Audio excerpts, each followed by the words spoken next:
Good morning. My name is Darren Fisher. I am the Member of Parliament for Dartmouth Harbour, and we are here today in Mi'kma'ki, and it is a real honor to be here, to be hosted by Chief Bob. Thank you very much, Chief, and Millbrook First Nation. Certainly thank you to all of the community members who are also here today. I did try to get around the table to say hello to most of you, but I see some people were coming in the back entrance there, so I didn't get a chance to say hello to everyone. Thank you as well to my colleague Alana Hirtle, Member of Parliament for Cumberland and Colchester, for joining us today in beautiful Dartmouth Harbour and beautiful Millbrook. Of course, thank you very much, Minister Alty, for being here. Love having you. A brand spanking new member, but I just had a chance in the hallway. I said, oh my God, we have to sit down and have a conversation. We both have municipal experience. I was a deputy mayor, she was a mayor. It's so great to have you here, so great to have you here. And I know we were just chatting a little bit about the demands of the job, and the minister has been away from home for 10, 12, 14 days and won't get back till, and they use the date February 16th.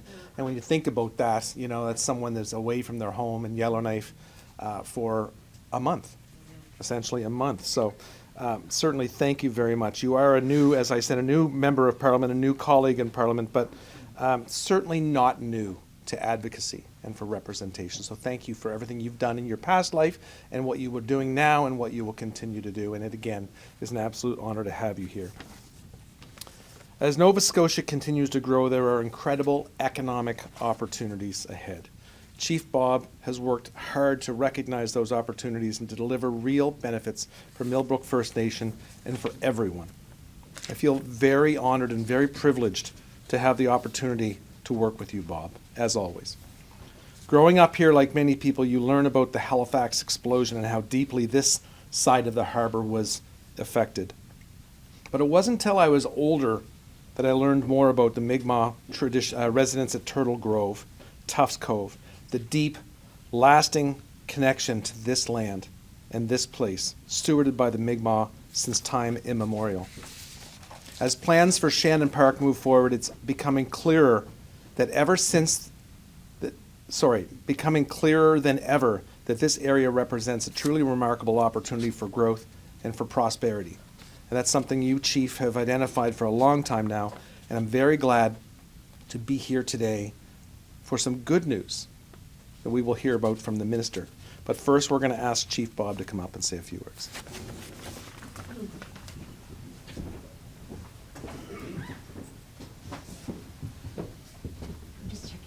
Sorry. Okay,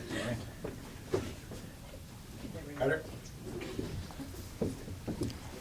Good morning, everyone. I'd just like to welcome you all to our community here in Cole Harbour for this special announcement.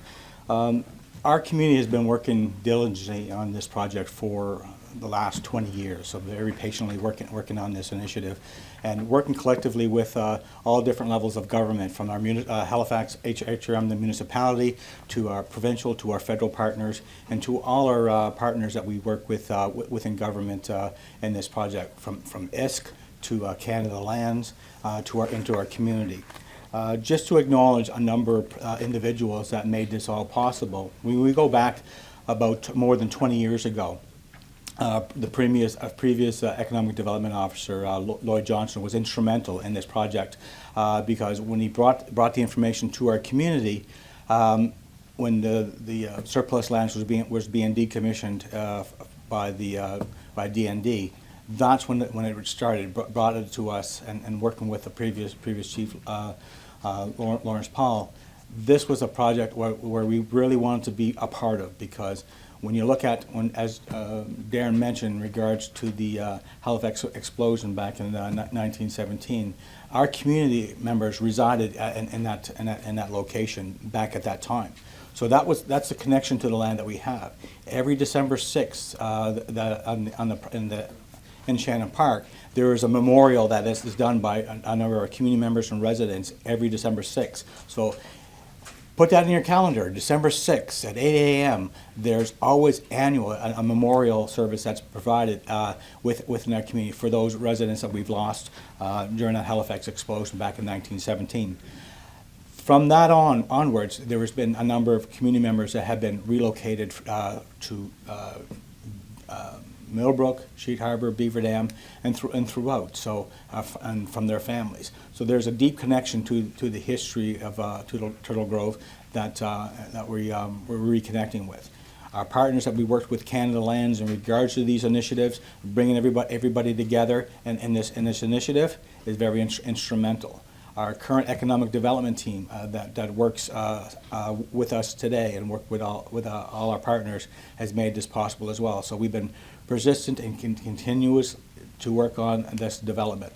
This is going to be the largest development in First Nations communities on the Atlantic coast for certain, whether it be across Canada, but we'll attest to that to see if it's going to be something that's going to be momentous. Because when we're looking at the uplands, we're looking at 9.6 acres of land, and looking at the water lot that we worked on with the Halifax Port Authority with previous Karen Oakfield in regards to having that transferred back to Millbrook, which we're successful in from that building that partnership with industry partners. So Karen Oakfield was instrumental on gifting that land back to us through the Halifax Port Authority when she understood our vision going forward for the economic development on the Dartmouth waterfront in regards to Shannon Park. So those are another individual that's been instrumental in this project. So in combined, we're looking at a little over 26 acres of combined land on waterfront development here in HRM. That's going to be significant to this area, to this region, not only to our community, to our province, to our country, but it builds that connection and it's part of reconciliation moving forward. So we're very pleased with all our partners in regards to that and going forward. And let me look at my notes here, see if I'm missing anything. But also, Transport Canada has been very instrumental in this and transferring our land back to us in this process, along with our ECDEV team.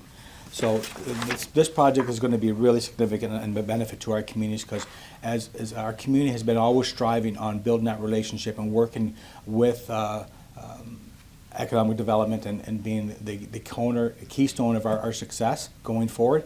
So it's going to create jobs, opportunities, and the places for live for not only our community residents but all Nova Scotians and Canadians that's going to visit this area.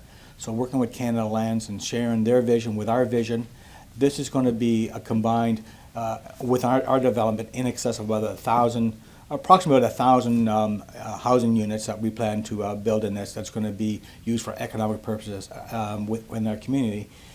But that's also going to be something that's going to be very instrumental because we're not only going to be residential, we're looking at a mixed residential and commercial along with providing some services within the land as well. So with that, we're very pleased with the relationship that we've developed over the years with all levels of government and making this project happen, and also our team for standing with us and making this happen. So once again, thank you everyone for coming out, and I'm going to turn it over to the Minister for some more additional remarks.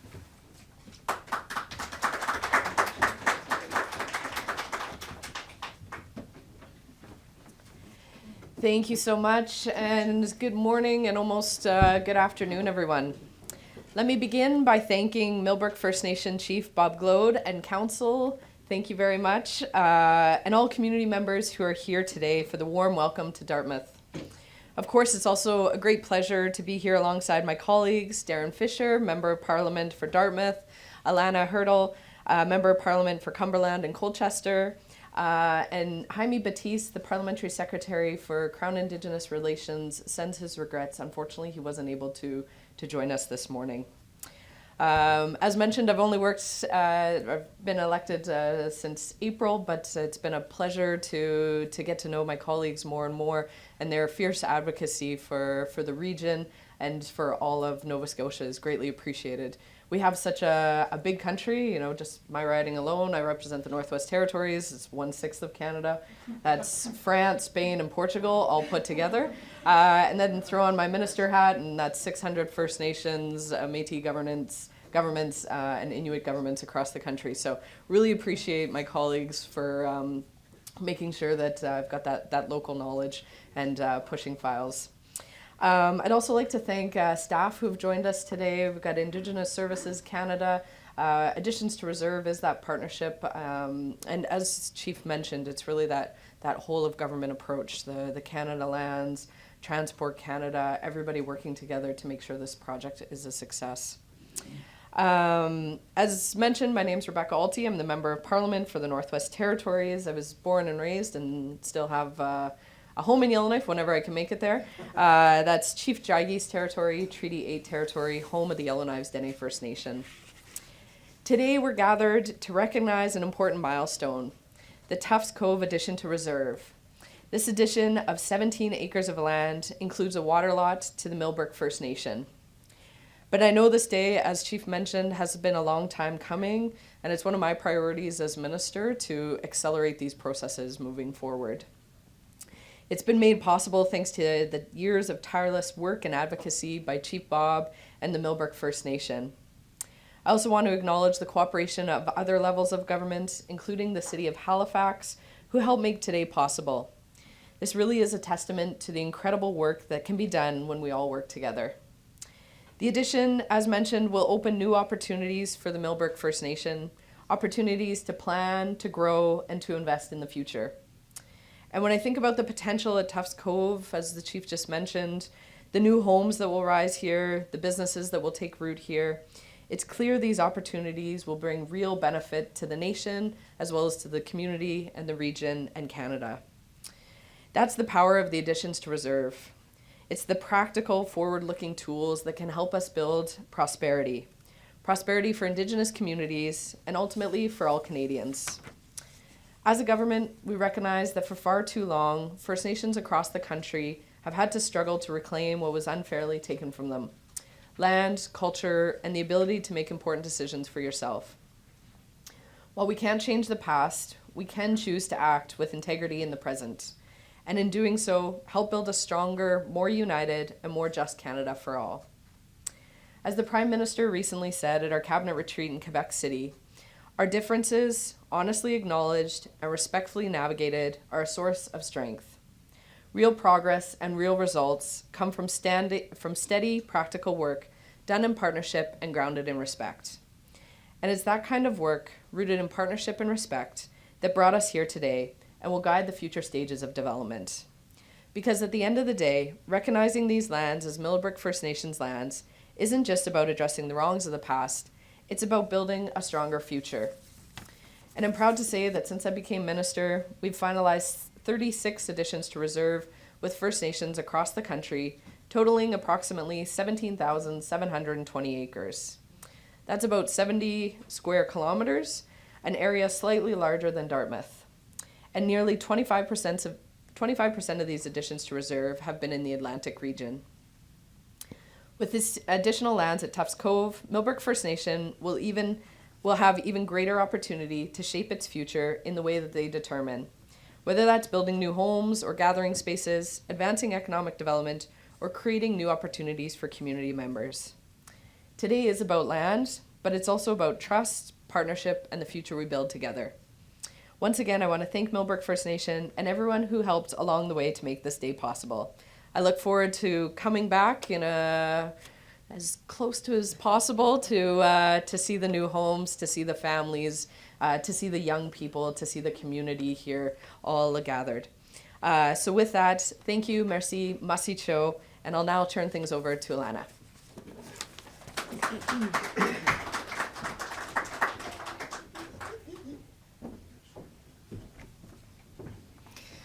Good morning. Thank you, Chief Bob and council members, for welcoming us here today. Thank you, Minister Alty, MP Fisher, and everyone else who has braved the Nova Scotia cold to gather with us here today. As a Nova Scotian and the Member of Parliament for Cumberland, Colchester, I am so excited to be here today. It is truly an honor to be with you to mark this important moment. But I want to start by saying something simple. This thing that we're doing here today, this is what reconciliation looks like. We're standing here today because the leadership and membership of Millbrook First Nation have persevered. For centuries now, through the devastation of the Halifax explosion, through displacement, through every kind of barrier put in their path, Mi'kmaq communities kept fighting to reclaim what was always theirs. In December 1917, the Halifax explosion tore through this community. The blast and tidal wave didn't just destroy buildings, it erased an entire Mi'kmaq village. And for decades afterwards, that loss wasn't acknowledged the way it should have been. Chief Gloade and Millbrook First Nation have been working on this particular vision for at least 15 years now. 15 years of meetings, negotiations, and planning. Today isn't just about correcting an historical wrong, though it absolutely is that.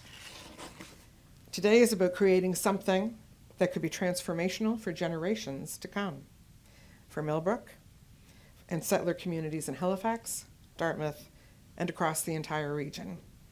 Because when Indigenous communities thrive, we all thrive. And that is what reconciliation looks like in action. So today, we celebrate Millbrook First Nation. We celebrate resilience. We celebrate the vision that turns tragedy into hope and land into opportunity. The vision to give Indigenous Nova Scotians a chance to build wealth, build futures, and build connection to this land in a way that honors ancestors and empowers children. And we commit today, together, to keep doing this work, because reconciliation isn't a single announcement. It's every day. It's every choice. It's every time we choose partnership over division and action over words. So let's get to work. Walaliop. Thank you.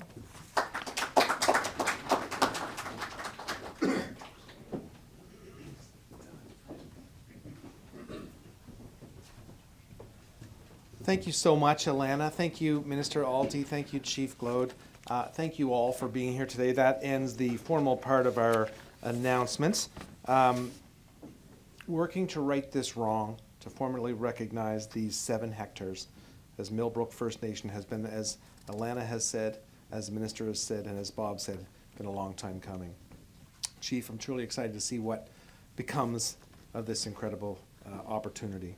I look forward to our continued relationship as we move forward.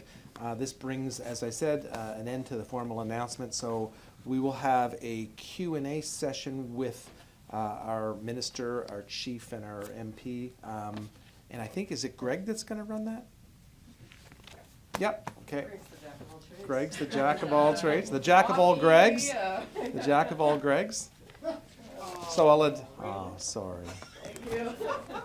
So we'll invite you to come up this way here, and Greg, do your magic. So folks, we'll do super simple. I know we've got a number of media outlets here. We'll do one question and one follow-up each. So I'll have the MPs and Chief Bob come up here, and we can get underway. We'll start this way and pan left. Sure thing. I'll start with Chief Bob Gloade. If you could start off by talking about the significance of this to your community and a little bit more about what you hope to see happen on this plot. Well, on the site, we're looking at a mixed residential and commercial development along with some cultural components as well on the land development.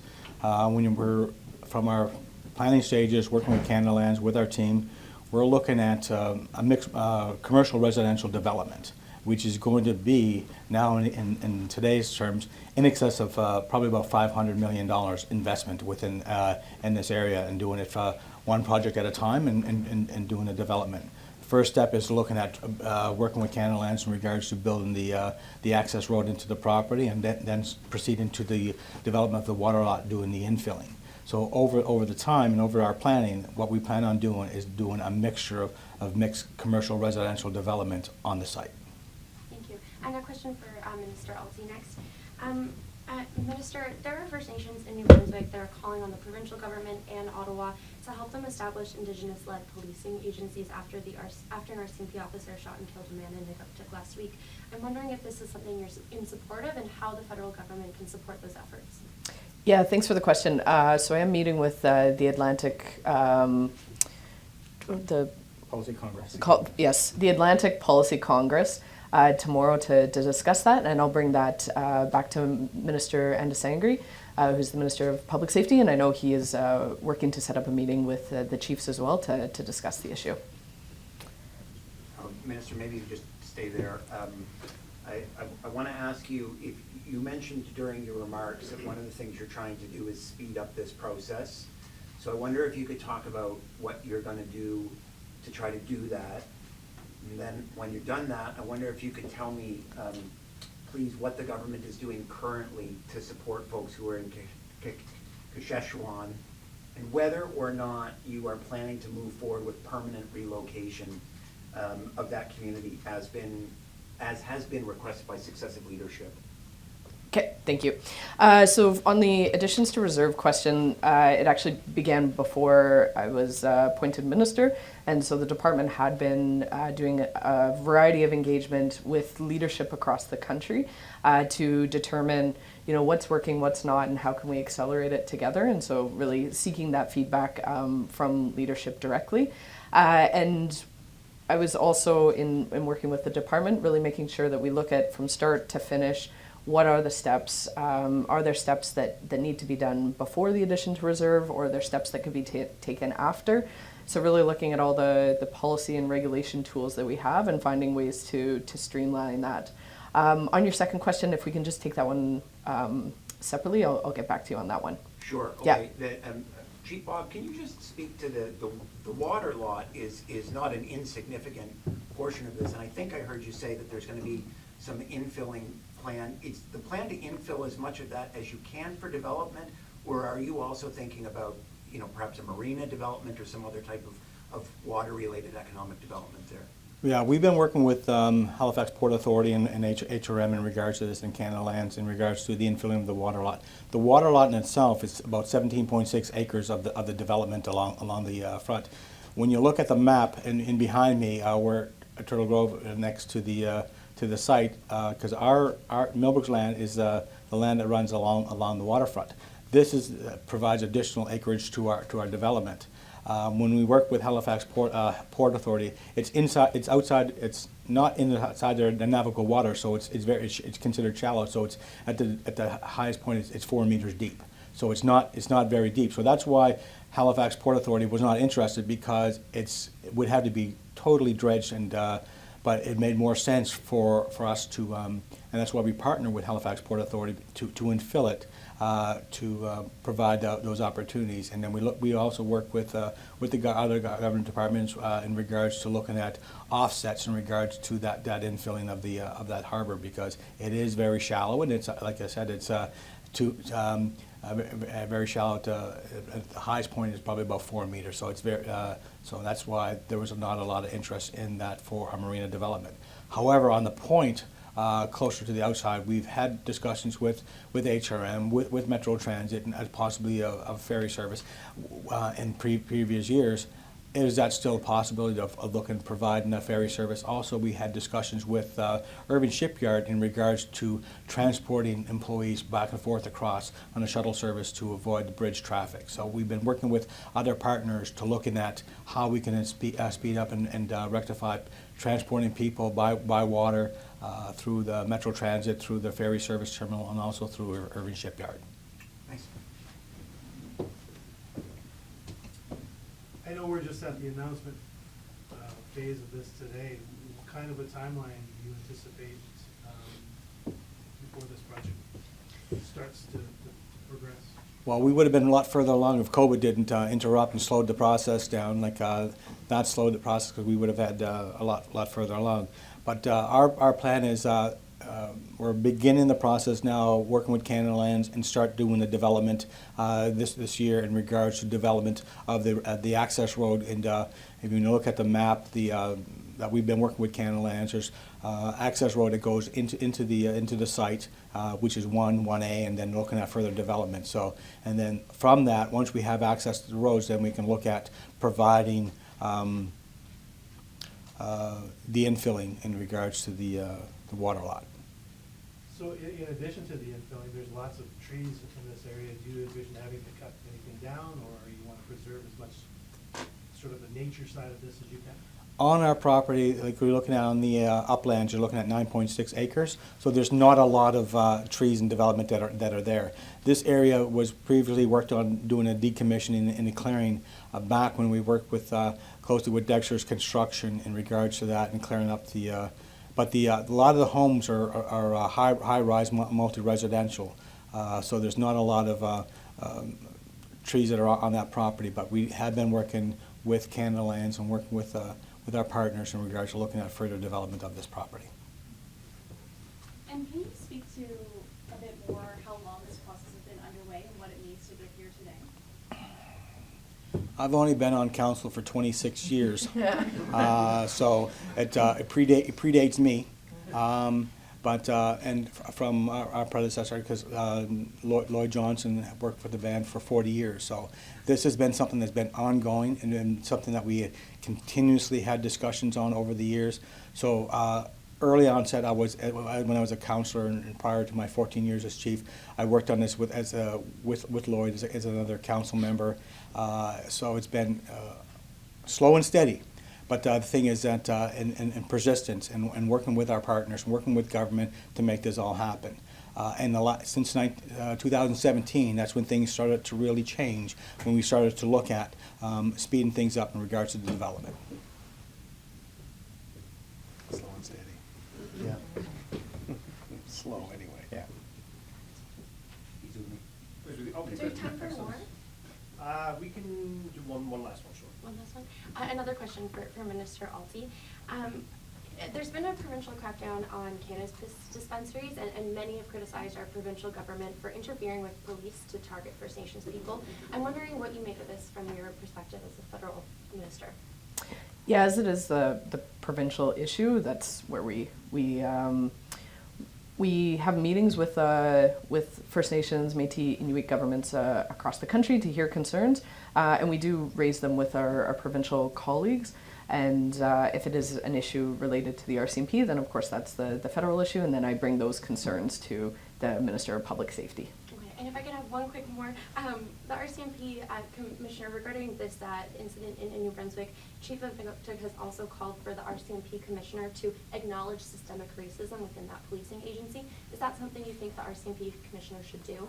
Yeah, and I know that with the meeting with the Minister of Public Safety, and they've also requested that minister with the RCMP, so that would be something that they'd be looking to discuss with them then. Thanks. Thanks so much, everybody. Thank you.